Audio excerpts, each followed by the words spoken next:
Sindh assembly इजलास मुलतवी होने के बाद मीडिया से गुफ्तगू करते हुए सिंध असेंबली में अपोजिशन लीडर फिरदौस शमीम नकवी ने कहा कि सिंध के अवाम को नया टीका लगाया जा रहा है। स्पीकर सिंध असेंबली अमूमन इजलास 2 घंटे ताखीर से शुरू करते हैं, लेकिन प्राइवेट मेंबर्स डे के मौके पर इजलास आनन फानन मुलतवी कर दिया गया। सिंध के अवाम को एक नया टीका लगाया जा रहा है। 58 अरब टैक्सों के बाद 50 लाख रुपए रोजाना का एक टीका और लग रहा शुरू हो रहा है। बजट सेशन के बाद एक नया सेशन शुरू हो रहा है जो तारीख में पहले कभी नहीं रखा गया। आपको पता है उस सेशन का नाम क्या है? आप लोग कोई गैस कर सकते हैं कि उसका नाम क्या है? ये एंटी करप्शन सेशन। कौन सा सेशन है? Anti corruption session. इसलिए कि एंटी करप्शन को इस्लामाबाद से दूर रखना है, नैब के को से दूर रखना है। तो उसका रखने का तरीका क्या है? सिंध असेंबली के इजलास को जारी रखना है।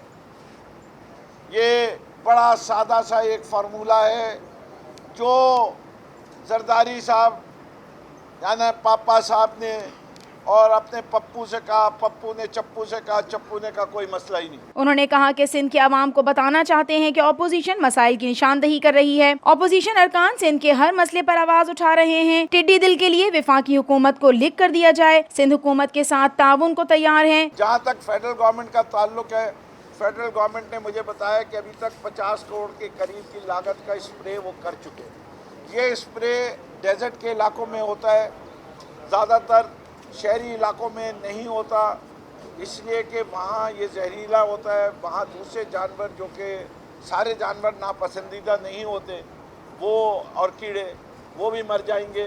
तो इसलिए उसके लिए प्रिवेंटिव स्प्रे उन्होंने पूरे किया, उसके बावजूद अटैक हुआ है।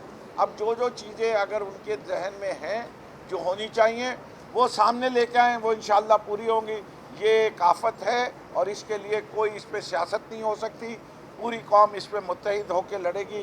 ये हिंदुस्तान के टिड्डी दिल का हमला हुआ था तब पूरी कौम मुत्तहिद थी, तो ये तो असली टिड्डी दिल का है, तो इस पर हम क्यों मुत्तहिद। फिरदौस शमीम नकवी ने कहा कि सिंध असेंबली इजलास पर यौमिया 32 लाख रुपए खर्च किए गए हैं। जिस तरह से पाकिस्तान से करप्शन के पैसे गायब होते हैं, इसी तरह मेरी तकरीर गायब हो गई। जिस तरह पाकिस्तान से करप्शन का पैसा गायब होता है, उसी तरह से मेरी तकरीर गायब हुई। फिर आप ये देखिए कि अगर ये एक इम्पॉर्टेंट बिल्डिंग के सीसीटीवी कैमरास के ज़रिए ये ना ढूंढ सकें कि लीडर ऑफ द अपोजिशन से एक पीछे वाले डेस्क के ऊपर से कागजात उड़ गए, तो वो इस शहर के अंदर कराची को या सिंध के किसी इलाके को सेफ सिटी या सेफ एरिया कैसे बनाएंगे? ये तो नाअहल ही है। वज़ीर आला ने बेहुदा अल्फाज इस्तेमाल किया और हलीम आदिल का नाम लिया गया। अगर आपके पास सबूत है तो दिखाए जाएं। ये हलीम आदिल शेख साहब का नाम ले रहे हैं बार बार। चीफ मिनिस्टर साहब ने लिया, बेहुदा काम किया। मैं यहाँ अल्फाज इस्तेमाल कर रहा हूँ बेहुदा। मैं उनको नामुराद भी कहूँगा और चप्पू भी कहूँगा। इससे कि अगर है तो सबूत दो, कैमरे से दिखाओ, और अगर नहीं है तो झूठा इल्जाम नहीं लगाओ। मुजरिम कौन होता है? जिसको फायदा होता। किसको फायदा था मेरी तकरीर चोरी हो जाने का? ट्रेजरी बेंचेस को।